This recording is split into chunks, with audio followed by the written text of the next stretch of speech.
Selamat datang di video materi untuk mata kuliah Rekayasa Perangkat Lunak. Dalam kesempatan kali ini, kita akan membahas topik tentang software proses atau proses-proses pada rekayasa perangkat lunak. Selamat menyimak. Topik pembahasan dalam video kali ini ada 3. Pertama adalah pembahasan tentang Software Development Framework. Lalu kedua adalah pembahasan tentang alur proses dari software. Dan topik pembahasan ketiga atau yang terakhir adalah model proses preskriptif. Mari kita bahas satu persatu. Kerangka atau framework merupakan gambaran besar atau high level perspektif. Software Development Framework dapat diartikan sebagai gambaran umum tentang proses-proses yang dilalui untuk mengembangkan sebuah software. Perhatikan gambar di sebelah kiri. Ini merupakan framework atau kerangka pengembangan software. Seperti yang terlihat, kerangka pengembangan software tersusun atas umbrella activities yang mendukung framework activity. Dan di dalam framework activity terdapat sekumpulan task set yang merupakan unit terkecilnya. Mari kita bahas lebih dalam tentang kerangka ini. Di dalam framework tadi kita bisa lihat ada yang dinamakan dengan framework activity. Sebetulnya framework activity ini adalah aktivitas dari proses atau bisa kita sebut juga dengan framework proses untuk pengembangan software.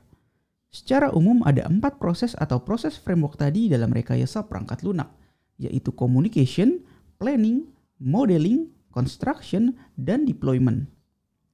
Communication yaitu melakukan komunikasi dengan stakeholders untuk menyepakati tujuan, kebutuhan yang harus dipenuhi atau requirements, serta fitur dan fungsi yang diharapkan ada pada software yang akan dikembangkan. Lalu proses planning ini merupakan membuat rencana pekerjaan apa saja yang harus dilakukan dengan cara mendefinisikan tugas-tugas teknis, sumber daya yang diperlukan, luaran atau outputnya, dan juga resiko yang mungkin ditemukan. Proses ini menghasilkan sesuatu yang dinamakan dengan software project plan. Lalu proses yang ketiga adalah modeling.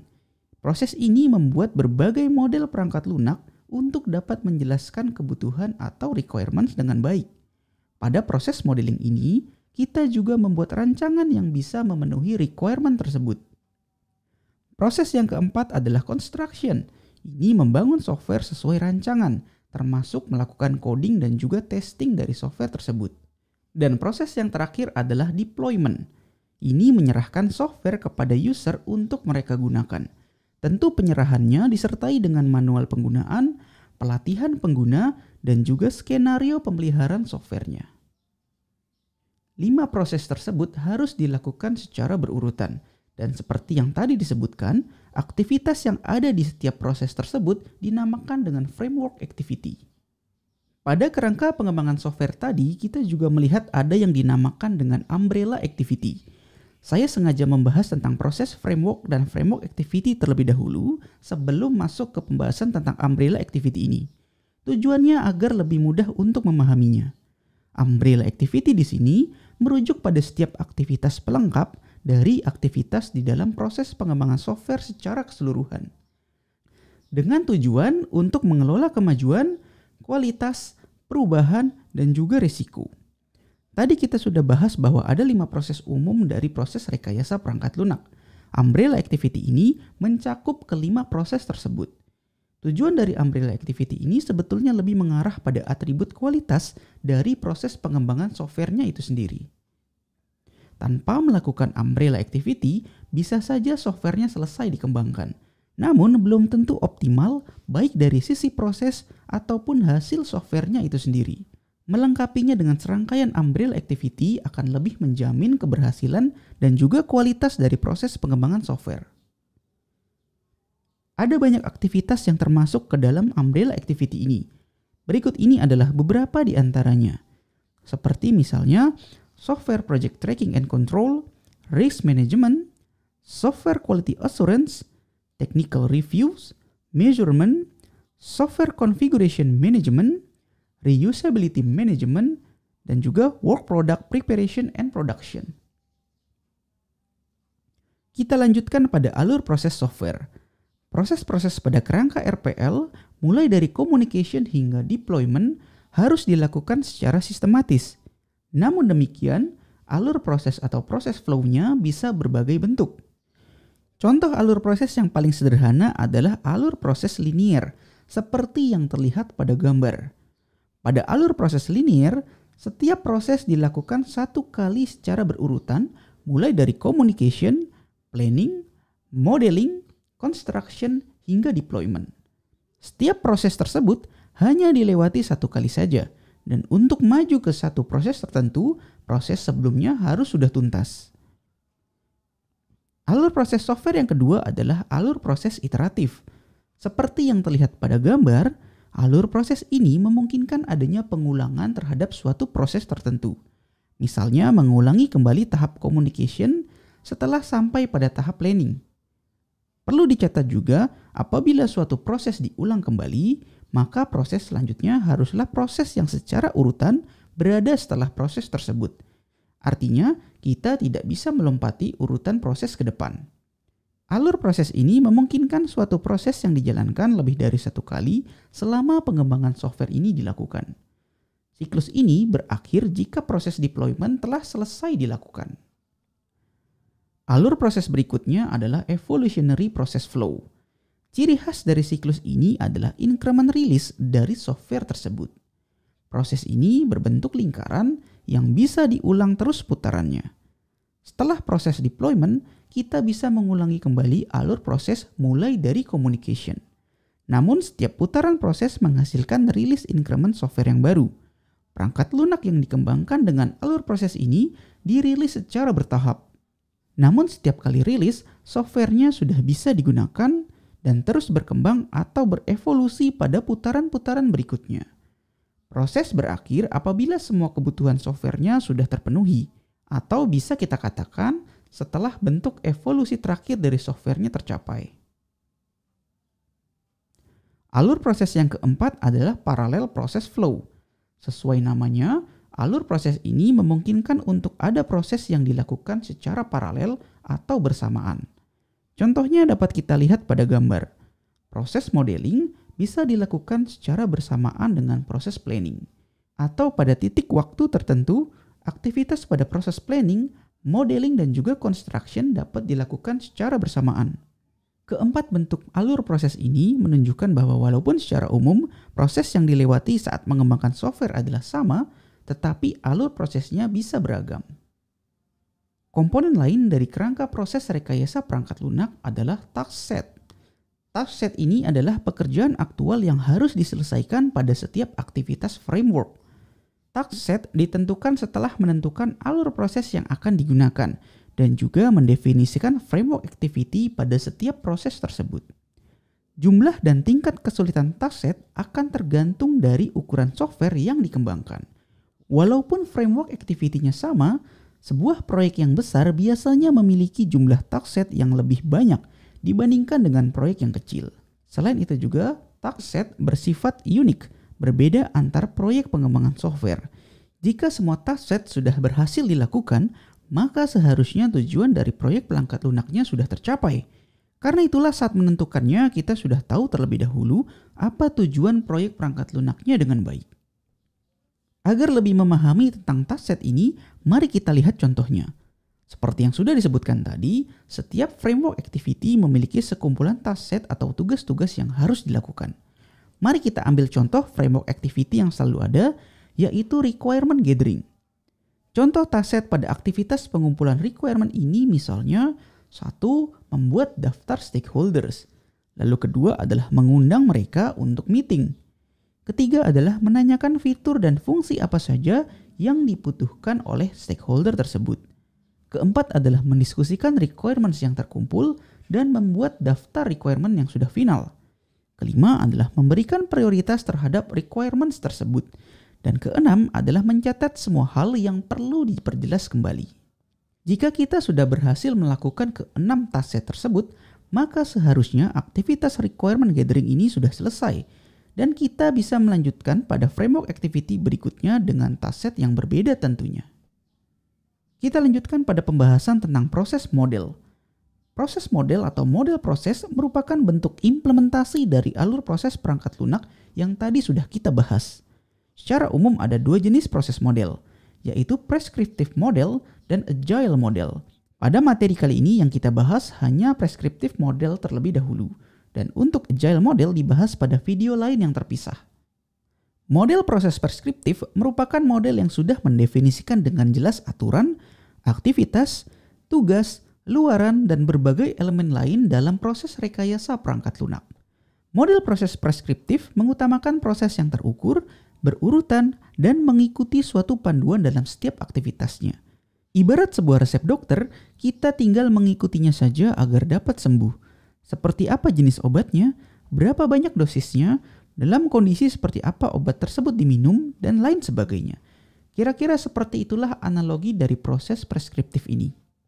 Setidaknya ada 4 contoh yang termasuk dalam model proses preskriptif yang dapat kita temukan saat ini, yaitu the waterfall model, prototyping process model, evolutionary atau spiral process model, dan terakhir adalah unified process model. Mari kita bahas satu persatu model proses tersebut. Pertama adalah waterfall model. Perhatikan gambar yang terlihat. Ini adalah gambar dari waterfall model. Waterfall model merupakan pendekatan untuk pengembangan perangkat lunak yang alur prosesnya sistematis, berurutan, dan juga linear. Dimulai dari pengumpulan kebutuhan customer, merencanakan tugas, modeling, construction, deployment, dan berujung pada penyediaan dukungan secara berkelanjutan ketika software telah selesai. Seperti yang sudah jelas terlihat, waterfall model ini adalah bentuk implementasi dari alur proses yang linear. Tidak ada iterasi di sana, dan setiap proses hanya dilakukan satu kali. Jika suatu proses belum tuntas, maka proses selanjutnya belum bisa kita lakukan. Waterfall model ini merupakan pendekatan rekayasa perangkat lunak yang paling tua. Waterfall model dikenal sebagai pendekatan yang rapih dan terstruktur, namun pendekatan ini bukan tanpa permasalahan. Beberapa masalah yang sering muncul pada saat menggunakan waterfall model adalah: pertama, proyek pengembangan software di dunia nyata jarang mengikuti alur proses yang berurutan dan satu arah. Kedua, seringkali pengguna kesulitan untuk mendeskripsikan semua requirement secara eksplisit di awal proses. Dan ketiga, pengguna atau pelanggan harus bersabar karena software baru dapat terlihat pada tahap akhir proyek.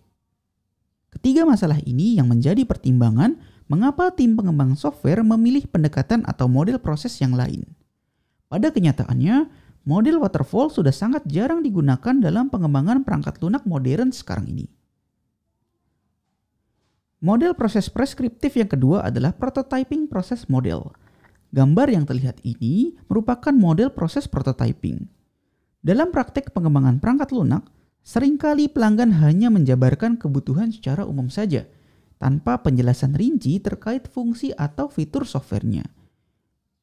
Penyebabnya bisa beragam, yang jelas perlu proses communication yang berulang dan efektif untuk bisa mendapatkan requirements yang paling sesuai. Dalam situasi seperti ini, paradigma prototyping bisa menjadi pendekatan yang sesuai. Seperti yang terlihat pada gambar, setelah proses communication dilakukan, tim akan dengan cepat melanjutkannya ke proses planning dan juga desain atau modeling. Dan setelahnya, prototipe dari software tersebut dikembangkan. Prototipe ini kemudian ditunjukkan kepada pengguna. Mereka kemudian diminta untuk menilai apakah requirement yang mereka maksud sudah dipenuhi oleh prototipe tersebut. Idealnya, prototipe ini berperan sebagai alat untuk mengidentifikasi software requirement. Seringkali dengan membuat prototipe, pengguna lebih bisa membayangkan seperti apa sistem yang mereka butuhkan.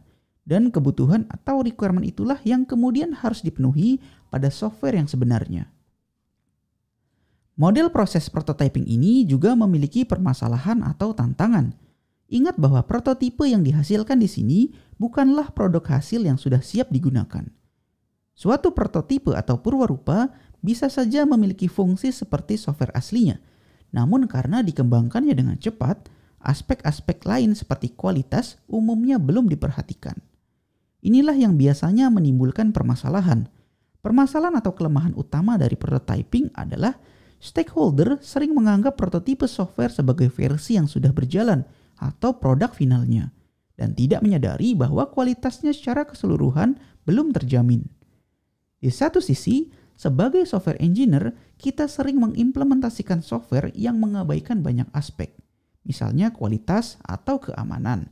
demi menghasilkan prototipe yang lebih cepat. Akan menjadi masalah apabila tim pengembang lebih fokus pada kecepatan dan menomorduakan aspek lain yang sama pentingnya. Apalagi jika stakeholders mengira bahwa prototipe ini adalah bentuk yang hampir selesai dari software yang akan digunakan. Kunci untuk mengatasi permasalahan tersebut adalah dengan membuat kesepakatan di awal, dan semua stakeholders harus setuju bahwa prototipe ini dibuat untuk mendapatkan requirement software versi akhirnya nanti. Dengan demikian, stakeholders paham bahwa masih memerlukan waktu hingga softwarenya benar-benar siap untuk digunakan. Dan tim pengembang pun punya banyak waktu mengembangkan software dengan selayaknya. Berikutnya adalah evolutionary atau spiral model. Ini adalah gambarnya. Pada pendekatan ini, software dikembangkan dengan rangkaian versi rilis yang bersifat evolutionary. Setiap versi rilis mengikuti aktivitas kerangka kerja yang ditentukan oleh tim pengembang. Pada iterasi awal, software yang dirilis mungkin saja masih berbentuk model atau prototipe. Kemudian berkembang pada iterasi selanjutnya hingga versi terbaik dari software tersebut didapatkan.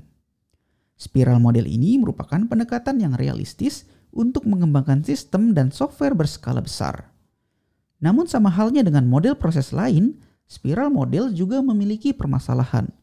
Permasalahan pada spiral model adalah sulitnya meyakinkan pelanggan atau pengguna bahwa pendekatan ini dapat terukur dan terkendali.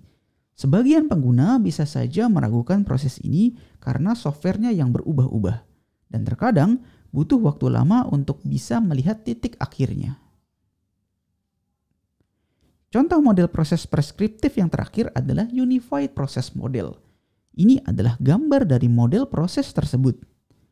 Yang menjadi ciri khas dari the Unified Process ini adalah mengakui pentingnya komunikasi dengan pengguna atau customer, dan juga memilih metode yang disederhanakan untuk menjelaskan sistem dari sudut pandang pengguna. Tujuannya adalah agar pengguna juga paham tentang model dan rancangan dari softwarenya. Pada The Unified Process Model ini, selain menjalankan proses-proses rekayasa perangkat lunak secara umum, kita juga secara paralel menjalankan 5 fase yang unik pada Unified Process. Kelima fase tersebut adalah Inception, Elaboration, Construction, Transition, dan juga Production. Fase Inception melibatkan komunikasi dengan pengguna dalam perencanaan aktivitas. Pada fase Elaboration, tim pengembang menggunakan aktivitas-aktivitas komunikasi dan modeling seperti use case dan lain sebagainya. Dengan demikian, pengguna akan paham tentang model requirement dan juga rancangan softwarenya. Selanjutnya adalah fase Construction. Ini merupakan tahap pengembangan software, misalnya melakukan coding. Lalu ada fase Transition, yaitu transisi dari tahap pengembangan software ke tahap implementasi, misalnya mengeluarkan release candidate atau beta version. Dan terakhir adalah fase Production, yaitu penyerahan software kepada pelanggan atau pengguna. Software sudah digunakan dan penggunaannya dipantau. Unified model ini juga bersifat iteratif, dan sama seperti spiral model, proses deployment-nya menghasilkan software increment. Unified Process Model ini sebetulnya berusaha mengambil kebaikan dari model preskriptif secara umum dengan model agile yang adaptif terhadap perubahan. Sebagai penutup materi kali ini, mari kita lihat perbandingan antar model yang sudah dibahas tadi. Tabel ini merangkum poin-poin perbandingan antar model, dilihat dari pro dan kontranya. Pro dapat kita artikan sebagai kekuatan modelnya, dan kontra adalah kelemahan atau tantangan yang dimiliki oleh setiap model. Kita mulai dari waterfall. Model proses ini memiliki keuntungan mudah untuk dipahami dan direncanakan, efektif untuk proyek kecil yang mudah dipahami kebutuhannya, dan juga memiliki proses analisis dan testing yang mudah untuk dilakukan. Namun, model waterfall memiliki kelemahan dan juga tantangan, misalnya sulit menghadapi perubahan requirement, testing dilakukan di tahap akhir proyek, dan persetujuan pengguna hanya bisa didapatkan di akhir saja.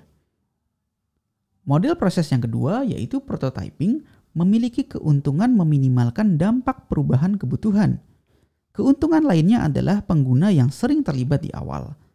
Model ini efektif untuk proyek yang kecil, dan juga efektif untuk mengurangi resiko penolakan proyek. Namun, model proses ini memiliki kelemahan keterlibatan pengguna yang bisa mengakibatkan keterlambatan, ada kecenderungan untuk memberikan software yang masih berupa prototipe dan sulit untuk direncanakan dan juga dikelola. Model selanjutnya yaitu spiral atau evolutionary model. Model ini memiliki beberapa kekuatan. Misalnya ada keterlibatan pengguna secara berkelanjutan, dapat mengelola risiko-risiko pengembangan software dengan baik, dan efektif untuk proyek yang besar dan juga rumit. Namun kita harus memperhatikan juga kelemahannya. Kesalahan dalam menganalisis risiko bisa menggagalkan proyek. Selain itu juga sulit untuk mengelola pekerjaan yang ada di dalamnya. Dan model proses ini membutuhkan tim pengembang yang sudah ahli. Model proses terakhir yaitu unified process memiliki kelebihan karena kualitas dari dokumentasi yang diperhatikan. Selain itu juga ada keterlibatan pengguna secara berkelanjutan. Model ini merespon perubahan requirements dengan baik dan efektif untuk proyek yang bersifat maintenance ataupun yang membutuhkan pemeliharaan software. Namun kelemahannya adalah use case yang dibuat tidak selalu sesuai atau presisi. Selain itu cukup sulit mengintegrasikan software increment. Kelemahan lainnya adalah tahap yang bisa tumpang tindih dan bisa menjadi masalah. Dan sama seperti spiral model, unified process ini juga membutuhkan tim pengembang yang sudah ahli. Kurang lebih inilah kelebihan dan kekurangan masing-masing model yang kita bahas. Tidak ada model yang terbaik. Yang bisa kita lakukan adalah memilih model yang paling sesuai dengan kondisi proyek perangkat lunaknya itu sendiri. Berikut adalah referensi yang digunakan dalam penyusunan materi video ini. Pembahasan kita selesai sampai di sini. Terima kasih karena Anda sudah menyimaknya hingga selesai.